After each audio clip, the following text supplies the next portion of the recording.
दोस्तों आप लोग देख रहे प्रो बाई 1 मिलियन। तो फिर से एक बार स्वागत है प्रो बाई 1 मिलियन में।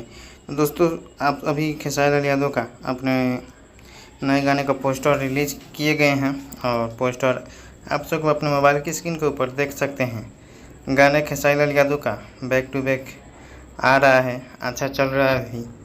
और कुछ गाने को अगर छोड़ दिया जाए तो लगभग सभी गाने बेहतर रिस्पॉन्स दे रहा है और अपने अपने टेस्ट की हिसाब से अच्छी गाने बज रही हैं और ऑडियंस को बहुत टारगेट किया जा रहा है हर गाने पर, जो कि ऑडियंस होती है हर टाइप का और सॉन्ग बनाते ही हैं और गाना पसंद ही आ सकता है। ऐसा खेसारी लाल यादव अब की बार गाना लेकर के आ रहे हैं। तो पोस्टर आप लोग मोबाइल की स्क्रीन के ऊपर देख सकते हैं।